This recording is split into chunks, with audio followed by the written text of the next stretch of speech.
Welcome to Burning Platforms, our regular look at the politics of technology brought to you by Capita's Centre of the Public Square. I'm Peter Lewis. This week we bring you an extended interview with Industry and Science Minister Tim Ayres, who has carriage of critical elements of the government's AI policy agenda. He's joined by me and regular panellists, Digital Rights Watch Chair Lizzie O'Shea and Health Engine CEO Dan Stinton. Hope you enjoy this discussion.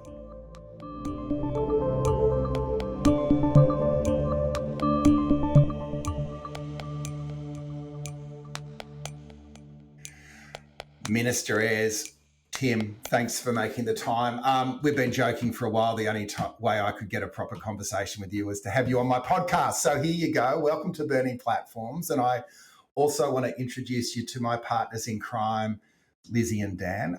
Lizzie O'Shea at last count was 93.5% of digital civil society as the founder and chair of Digital Rights Watch. Say hello to the Minister, Lizzie. Hello, Minister. Tim. Hello, Tim. To give you a quick brief, Digital Rights Watch is a civil society organisation founded in 2016. We advocate for freedom, fairness and fundamental rights in the online age for all Australians. And I'm very grateful to have you here. I'm sure all those principles aren't contested at all. It's a very straightforward job. Yeah. And the great Dan Stinton, who we got to know when he was Managing Director of Guardian Australia. He is now Australia's rising tech bro, CEO of Health Engine. Say hello to the Minister, Dan. G'day, Tim. Nice to meet you. Yes, bit of background. I'm the resident tech bro, usually fighting with Lizzie, but mostly good-natured. And I run Health Engine, Australia's largest provider healthcare platform, don't you know? And we sell SaaS technology into medical professionals around the country. Yeah, great. Good to meet you, Dan. So, Tim, I just thought, I've known you a long time. I think I initially met you when you were an organiser with the AMWU down in Albury, organising the workers at Uncle Ben's Dog Foods back in the late 90s. But the AMWU was always an intellectual force in the union movement. Laurie Carmichael, Nixon Apple, the whole owning industry, not as a series of businesses, but as a broader strategy. So I guess this is your dream come true, going from there to being industry minister. But I'm just interested in you giving us a bit of that backstory and how you come into a job like this with that tradition behind you. Yeah, right. That's well, any politician given a couple of minutes opportunity to talk about themselves is going to take it, right? I thought it was an easy one, softball. Softball, that's right. Good start, Peter. Look, I grew up in the bush, so I grew up in country New South Wales. My mum was a school teacher. My dad was a Department of Ag scientist. I grew up in the beef cattle industry and then finished my sort of school in Glen Innes. I was a funny kid. You know, the McInerney's news agency in Glen Innes had one subscriber to the Australian Financial Review on Wednesdays. That was me. I used to go and pick it up. I loved economics. I loved industry policy.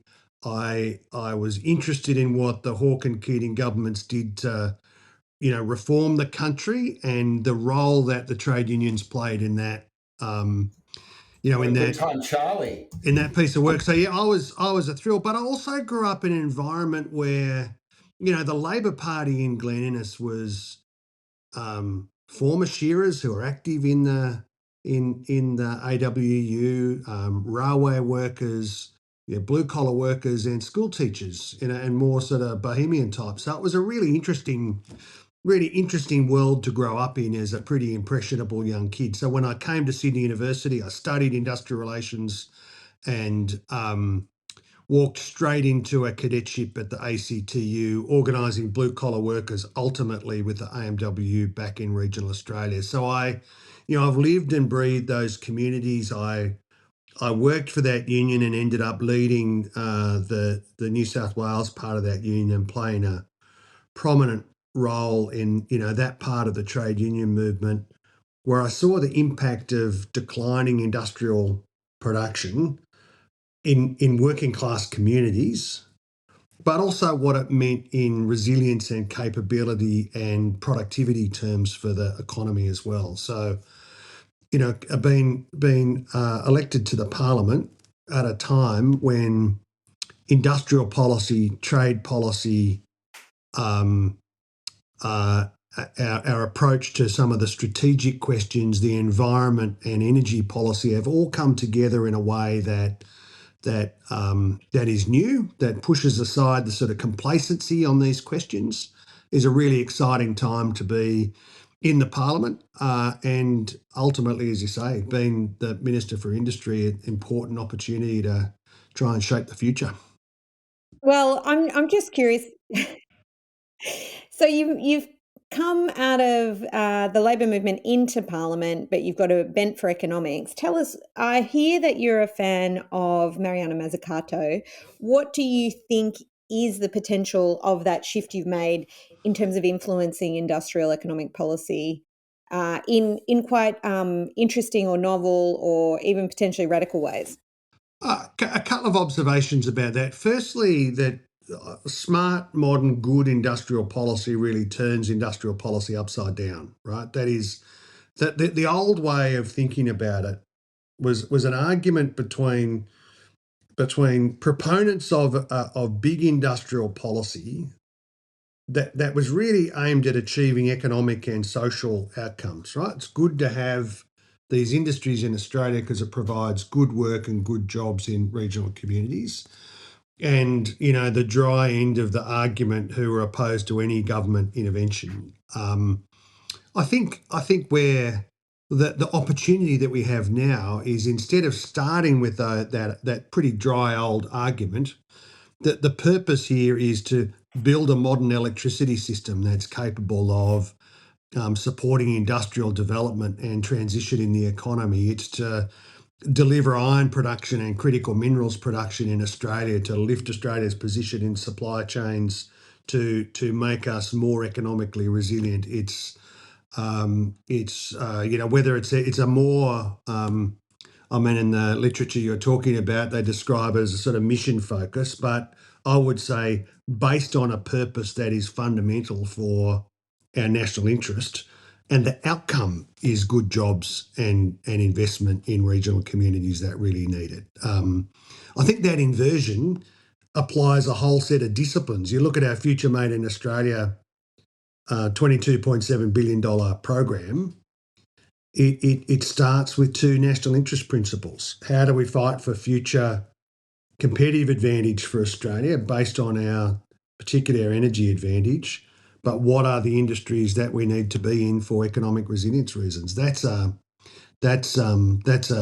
pretty exciting premise to mobilise industrial policy, science and research and development policy, all of the policy levers to achieve a good outcome for the country. I'm pretty excited about that opportunity. So, Tim, just extending on that analogy of providing the electricity, I guess, for industry to flourish. We're obviously pretty focused on tech on this podcast. Yeah. I've got some ideas if you're interested, but I'm interested in hearing from you first. Around what do you think is the new version of electricity? Like, where should government be investing to enable that to happen? Well, the big challenges, I think, the obvious ones are on the electricity supply and transmission side. But as and the answer is more. We need yes, the 82% target for renewables in the sector is calculated to deliver an outcome that is, a lower price, reliable system. But the truth, in addition to that, is all of the electrification of industry, new technologies, whether it's data centres or whatever, require significant volumes of electricity. Australia's future competitive advantage in geography and renewable energy terms, lots of wind, lots of solar, lots of space, means we should be positioned to make more iron and steel here, to make a big contribution to reducing the carbon intensity of the global steel industry. But that is going to require enormous effort in building an electricity system that can deliver that.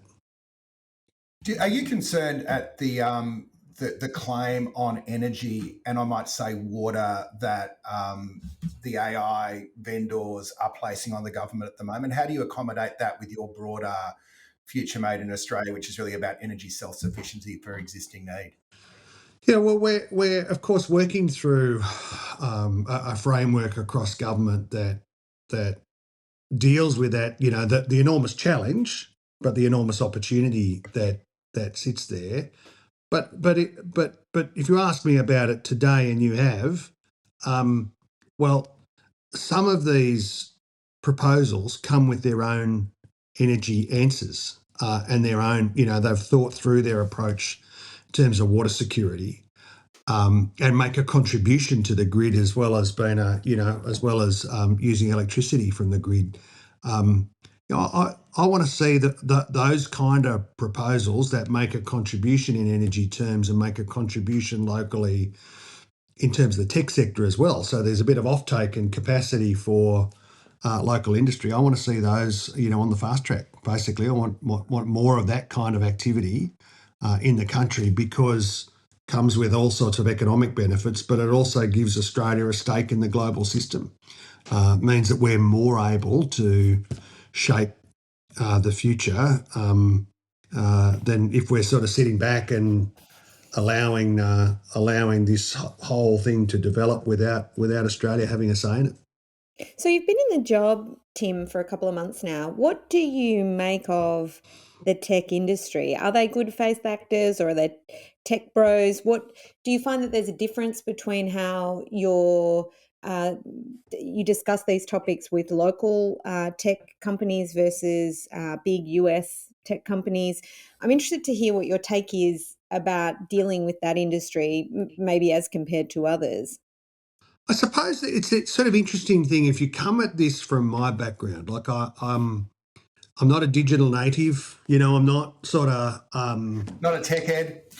That's not. But I come at it from an industry policy perspective, right? What kind of investments, what kind of frameworks drive the right outcome for the country? Not distracted by the novelty of it, I suppose. And I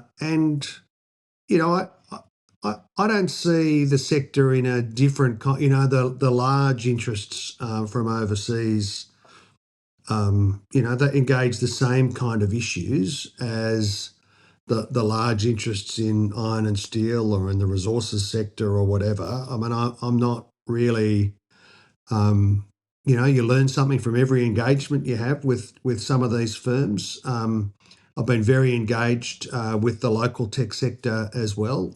Learn something every day from those engagements. I'm not, very attracted to the sort of pejorative stereotypes of people in this sector, because I really see it from that, that sort of Australian interest and industry policy framework. Maybe, and I think that's a useful way of seeing it for the country. Tim, you touched on this, but I just want to just expand on it if you don't mind. So what about the difference between Australian tech companies and global sort of hyperscalers? So, I guess we're part of Little Tech. We're a member of the Tech Council of Australia, and we obviously want to see Australian tech companies flourish. One of the difficulties that we have is that we're often going up against companies that are not subject to Australian law, but yet more Australians use their products than anything else, and it does make it really difficult to compete at times. I mean, have you thought much about that? Have you thought much about how you can foster Australian innovation as opposed to just allowing the big tech companies to take control? So you think about where where we are now and where we want to get to. There's I guess I think about it in a set of brackets of activity. One is the digital infrastructure, data center, all of those sort of big investment questions. There's the broader adoption of artificial intelligence, quantum, the digital economy more broadly. there's the way that the government approaches its own. What's the role in this in terms of the government's approach to delivering its own services, which you'd be engaged in, pretty closely in the health sector. There's a relationship between all of those things, right? We have to give people confidence about it, but as we lift the level of local demand, we do have to attend to nurturing our local tech sector, and people talk blandly in sort of bureaucratic terms about innovation and what that sort of means. Well, the local tech sector looks a bit like what the medtech sector might have looked like 10 or 15 years ago. And so it requires close engagement and, a really sort of different role for the way that government thinks about that sector to, a big engagement with, one of the hyperscalers or one of the big, one of the big tech firms that's proposing a particular investment in Australia. So I know that was a bit of a sort of round the mulberry bush kind of answer about it, but if we're clear on our objectives in those three areas, it gives a whole lot of certainty and capacity for those to be mutually reinforcing, and that's what I want to see as we deliver a strategy in this area. Could we dig a bit deeper into your intersection? So industry minister, it seems there is the AI/tech industry, and then there's every other industry that's going to be affected by AI. And then you're kind of sitting there at the cabinet table, and then you've got a bunch of other ministers that have got touch points on it. Like, how's it all operating and being coordinated at the moment? Maybe just explain it from inside the machine. Look, there's just like in the modern economy, there's a bunch of us who are engaged in artificial intelligence. It touches our defence and security parts of government. It touches service delivery, attorney generals, home affairs, arts. There really isn't a part of government that isn't communications. Annika Wells is engaged with these things. She was on her feet yesterday launching this joint project between Amazon and the NBN. So we're all engaged with it. I'm charged with responsibility here on the technology and industry side.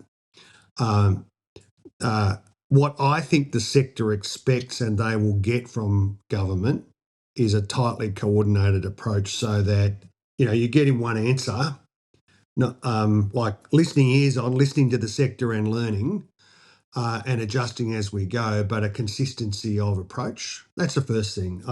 That's obviously important, but it's particularly important in a sector that just, that touches so much of Australians' lives, let alone the government's approach. Second thing is that dichotomy between, that people like to position in the newspapers where there's this sort of tech sector on one hand and then there's sort of blue collar Australia on the other. That's never been my experience in manufacturing industry.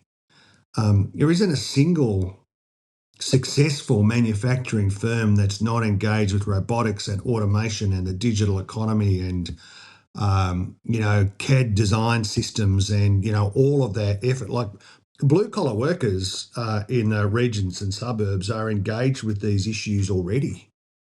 They are big scale adopters of robotics and automation and tech. You think about the vehicle industry. Until the previous government, knocked it on the head, deliberately. That was driven by robotics and automation, and the broader, there will always be contest and challenges at the workplace level on all of these issues, but broadly the workers and the labour movement in Australia have always been adopters of technology. There's always been a sort of forward-leaning approach to these questions. So I just, that cartoon that's drawn of the discussion between Blue Collar Australia and Tech Australia and the other, I don't think is very useful, and it doesn't fit with my experience of what's going on in modern workplaces. But it doesn't help that all the tech bros are trying to get rid of every regulation and just having free range, like Dan accepted, but like the global tech companies basically saying, don't regulate us, just trust us. There's no difference between their approach and other firms' approaches. They will advocate in their own interest. It's that's straightforward, should be expected. I'm untroubled by that. My interest here is in achieving, investment, adoption, and being thoughtful about making sure that delivers for workers, for firms, for civil society, and for Australians, in their homes. That's the trick.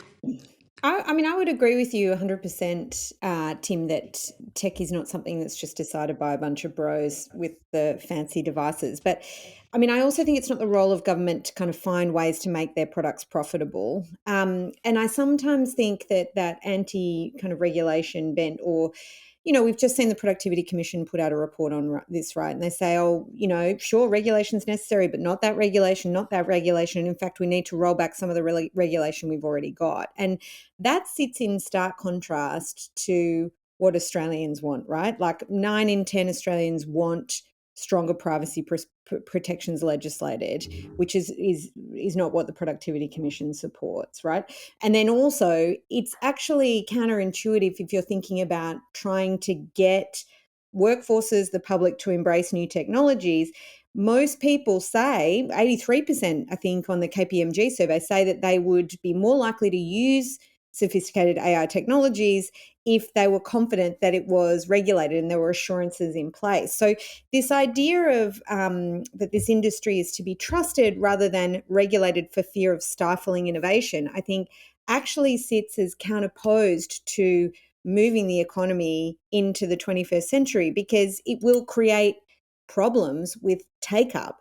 And I don't know if you've got a view about that, but I do think there's a role to play for government in having some confidence, some courage to push back against some of that traditional rhetoric that comes out of not just industry, but also places like the Productivity Commission.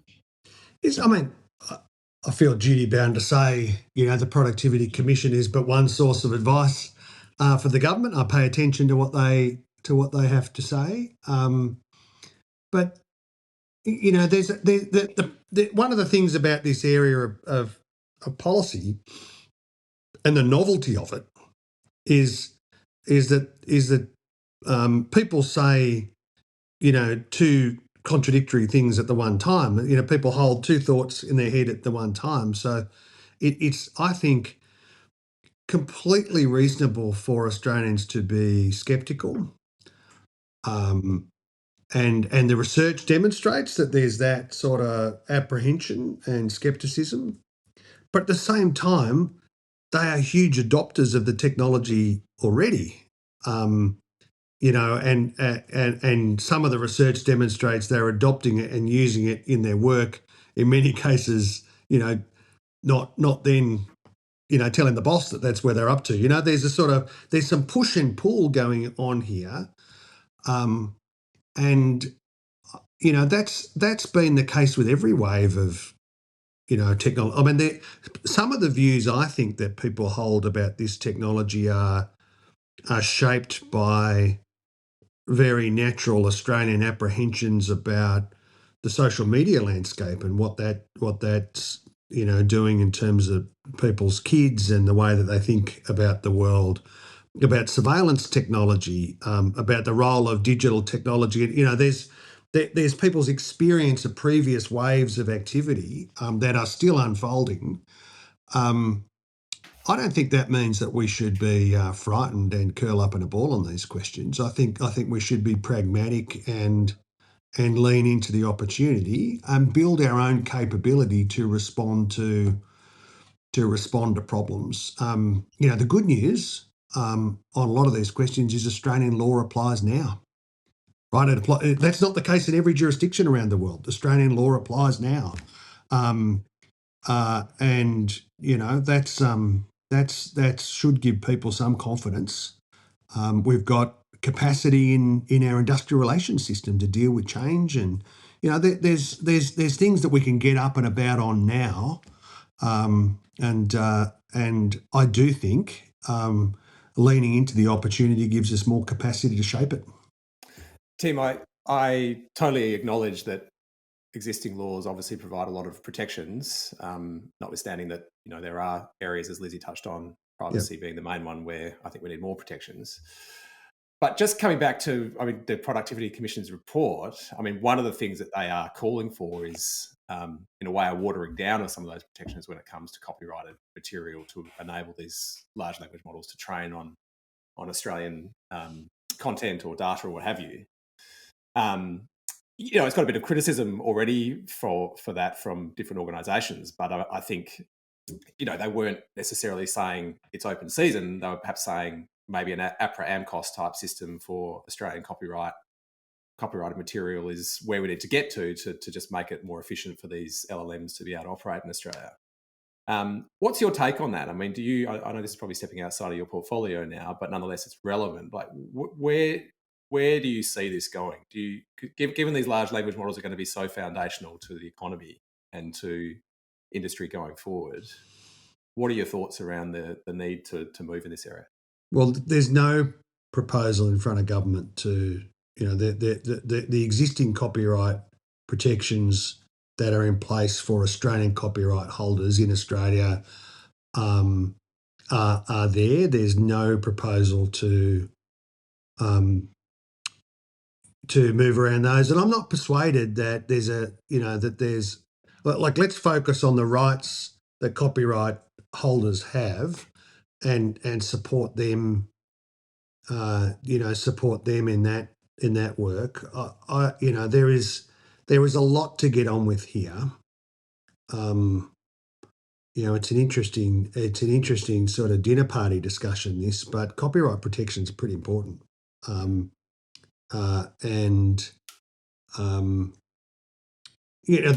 other observation I make, just as a matter of perspective, is those large language models are operating now. They have got obligations now in terms of Australian copyright.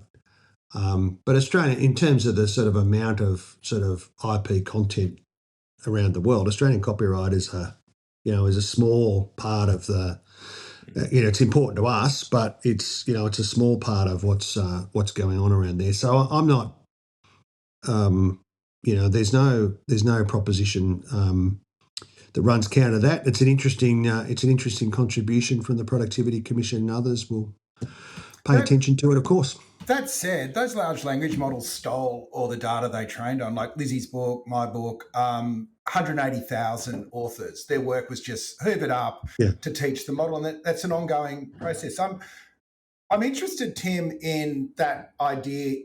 I think because everyone's now using it. I paid for all of your books that I've read, Peter. Yeah, both. I think you got a freebie, actually. But ChatGPT means that everyone's now playing with these large language models, and they can, write a Shakespearean sonnet in the style of Taylor Swift or whatever, and so they're seeing it, and some people are using it for work. But a lot of the thinking is that the better value is in small models, so it's not all the OpenAI, Google, whatever version of the world. It's going to be applying it in a more solutions-focused, like, so what is your problem? How do you solve it? Like, are you weighing up those different models? Because it feels to me like OpenAI has come in with this big ambit claim that we're going to save the economy if you just sort of give us our agenda, and it feels like it's a little bit off where the pace should be.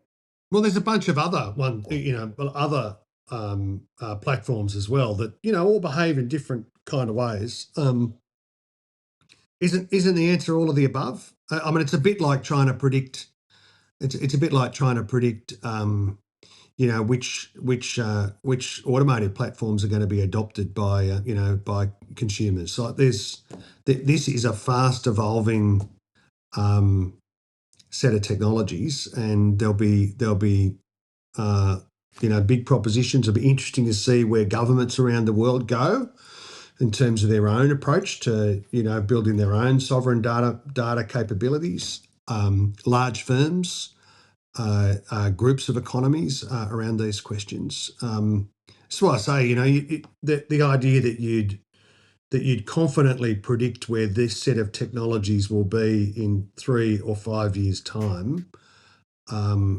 We need to build capacity and capability in Australia so that we're not, the last to learn about new developments, and that we've got the capacity to adjust. And that's job for government. It's a job for our firms. Supporting small firms with this is a challenge that we've got to meet. But Australians themselves, in terms of their skills, making sure that they've got the capacity to use the technology, but also to adapt and adopt. It's a decadal set of challenges. Not going to fix it in 5 minutes. We've got to, people talk about regulation, but it's also about the capability of government and the capability of firms to respond to things. So I think it's a very deep set of questions that we've got to get on with. To what extent, Tim, then do you think about what's going on across the Pacific in thinking about these questions? I appreciate this is not your ministry, but if you are responsible for, the AI industry, for example, is one industry that touches on all different forms of government, but also involves a stack that is heavily dependent on US tech, and we've got an increasingly unreliable, less and less reliable partner in the United States when it comes particularly to this issue.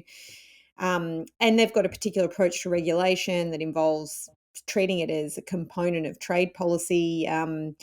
To what extent do you factor those things into your thinking? Because some of how you make policy in response to Trump, which can be, if that's the posture, it can be a bit of a fool's errand. But some of the ways we position ourselves in relation to US tech has implications for how the rest of the world sees us, including our very close neighbours. And we've discussed this with a few different people in our podcast over time, that there may be, significant costs associated with orienting too closely towards protecting ourselves from a trade perspective when it comes to regulating tech, for example.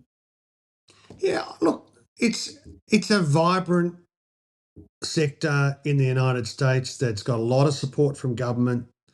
They are absolutely engaged in prosecuting the case for their firms and their platforms, and there's advantages and complementarities for Australia in engaging with that. There's also, think about the Southeast Asian region, that big digital adopters. If you travel in the region, the advantages for Australia in engaging with that region in whether it's fintech, other digital platforms, AI,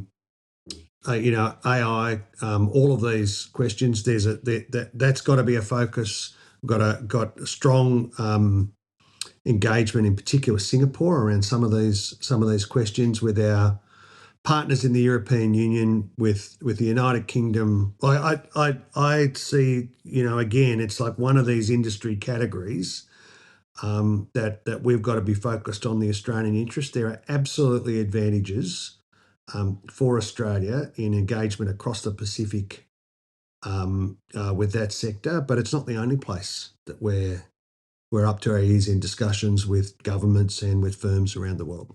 Hey, Tim, who's doing it well, do you think? Who else do you look at around the globe who's dealing with these challenges in a way that you think I can learn something from that?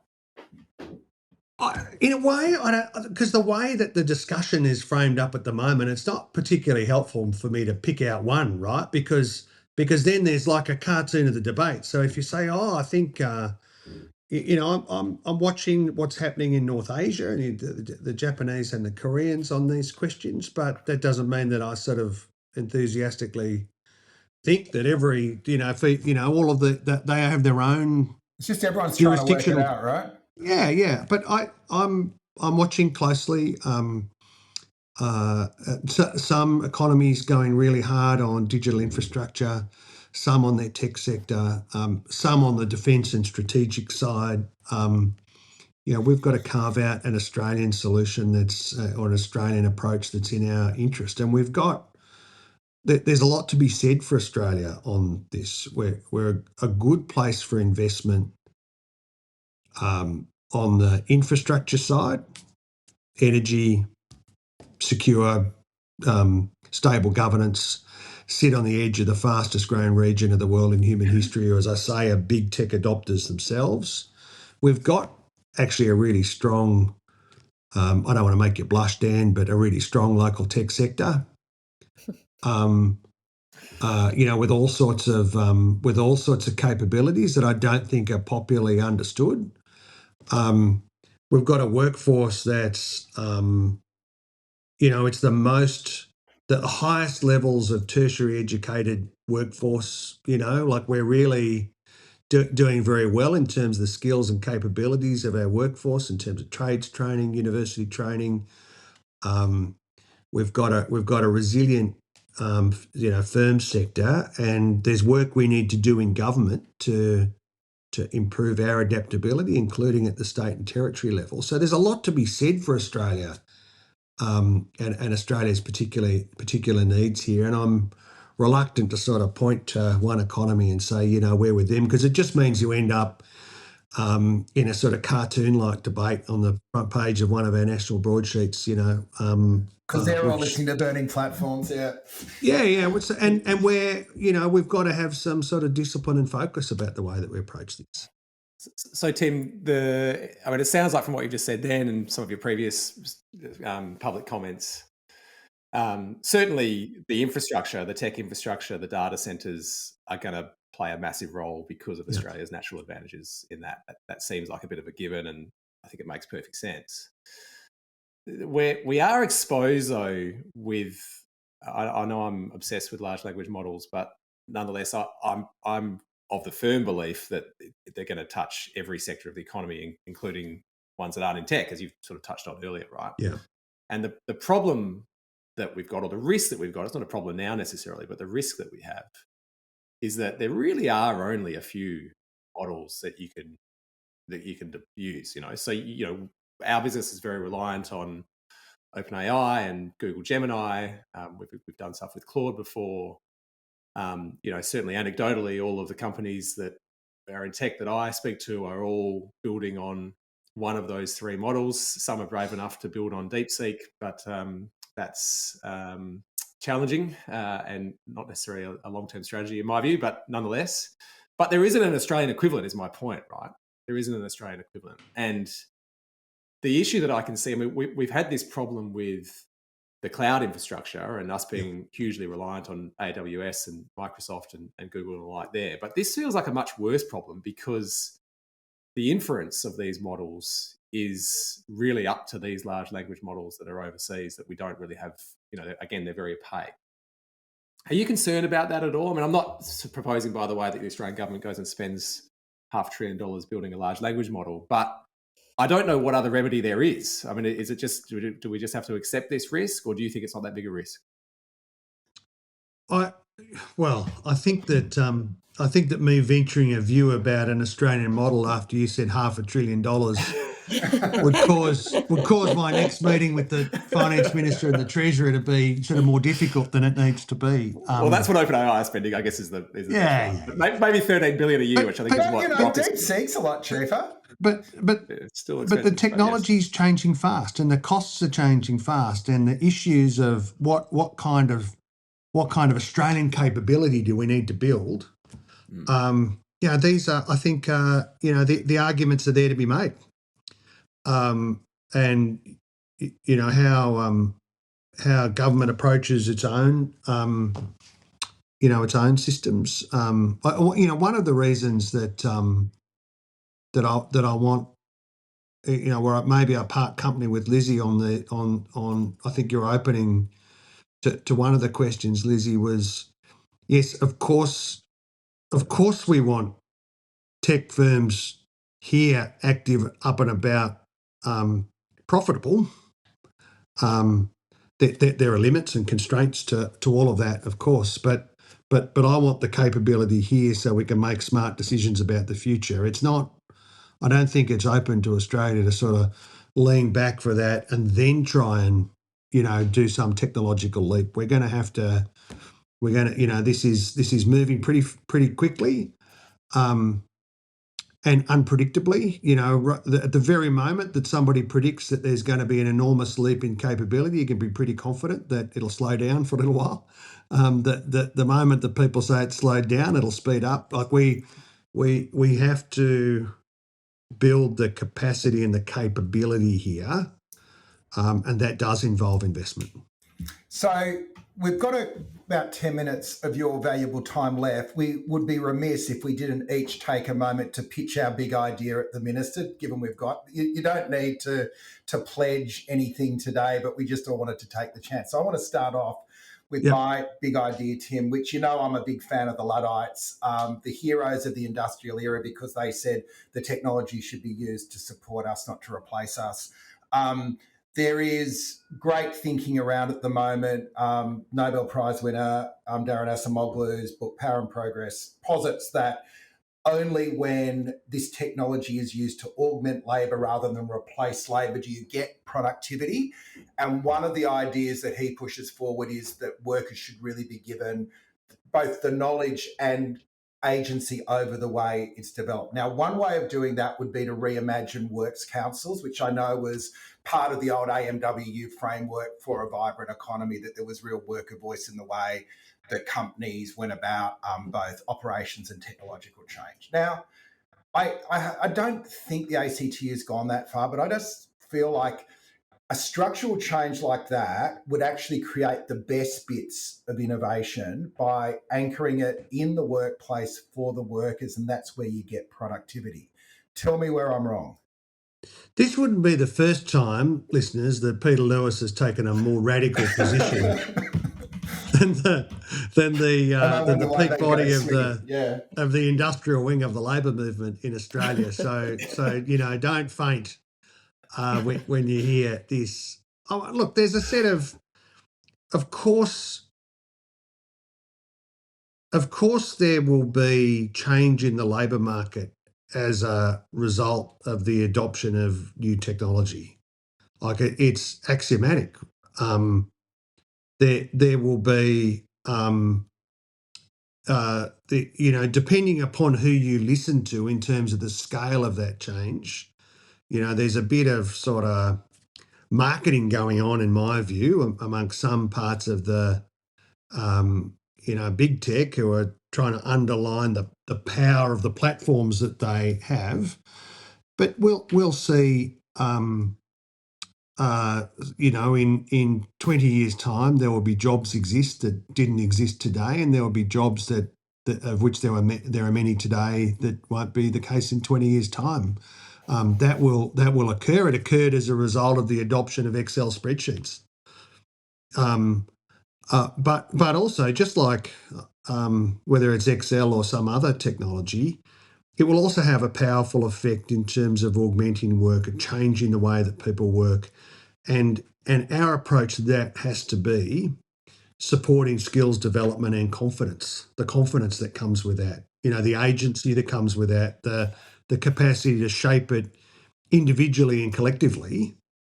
So I would just argue that the one way that we, get real displacement in the labour market is by hanging back. Yeah, but by leaning backwards, that in terms of our position, that would be pretty damaging. Yeah, no, it's how you do it. But you read the guy that's the CEO of Anthropic saying a third of all entry level jobs are going to go because of their technology. You look at the way that already you're seeing jobs being cut, not jobs being created, and just that idea of some mechanism to force the adoption to be driven through the workforce rather than at the workforce just seems to me critical, both in terms of having fair outcomes that work for the economy, but also building the social trust in this technology. Yeah, and isn't maybe if I can have two responses to that. One is, there are existing frameworks that go to some of those technology adoption questions that we should, workers, unions, firms should make sure that they're, that you get a better outcome if you sort of share the problem and the opportunity with people and develop an approach. Pragmatic about it. There's not always a perfect result, but you get a much better result if you do it together. Secondly, you know, I mean, I've argued for making sure that everybody's engaged in this at the national level as well. You know,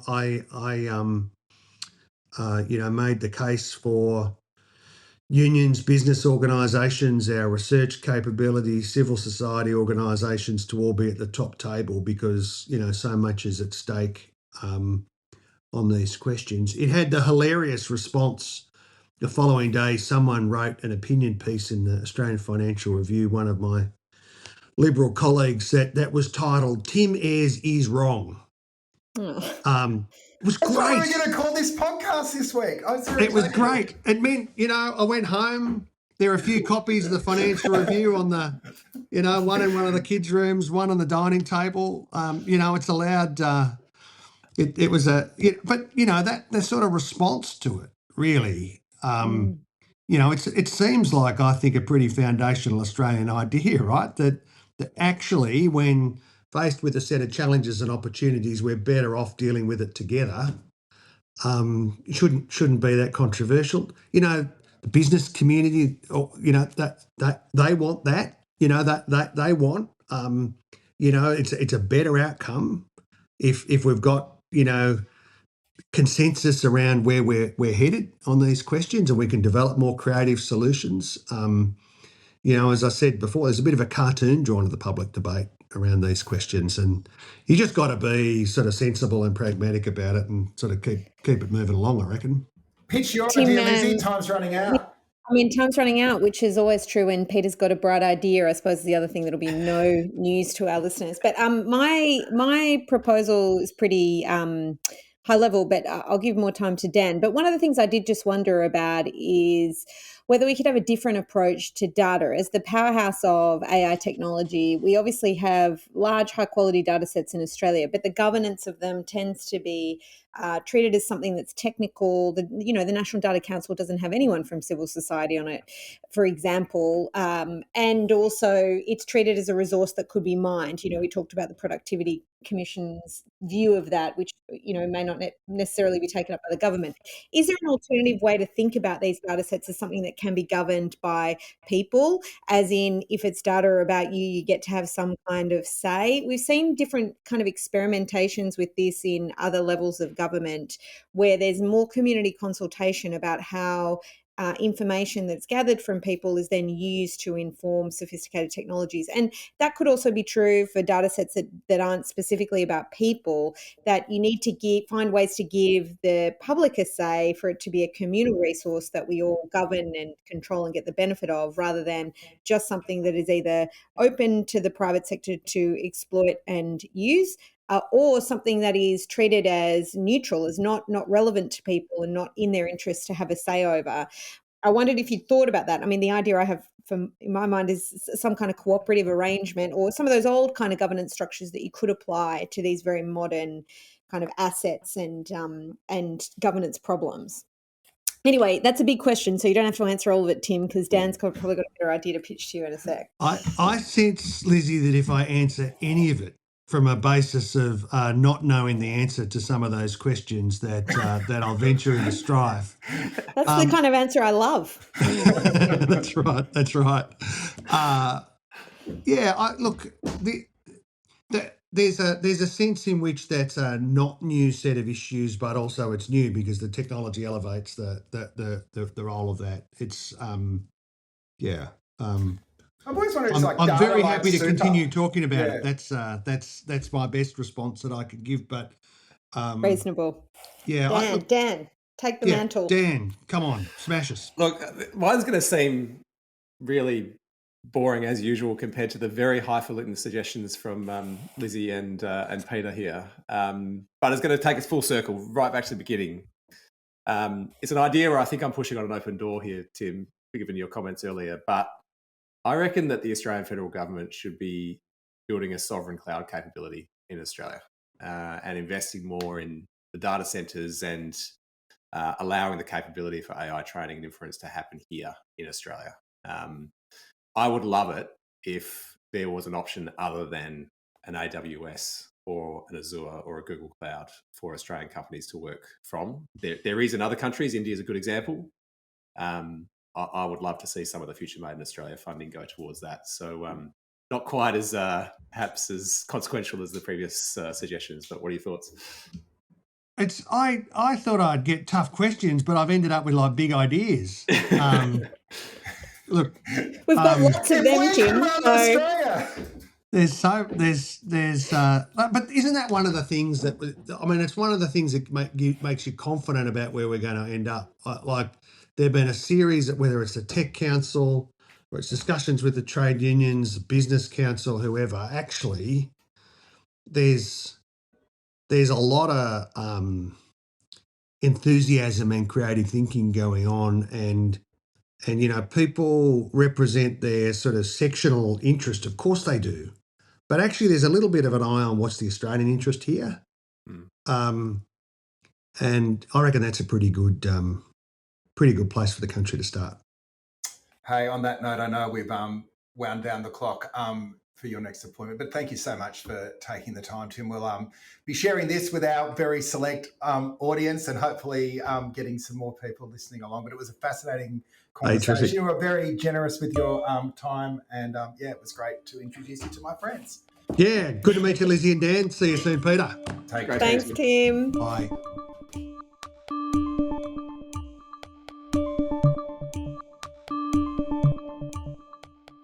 You've been listening to Burning Platforms. It's recorded on August 6th and produced on Naarm land by Rebecca Connell. Talk again soon.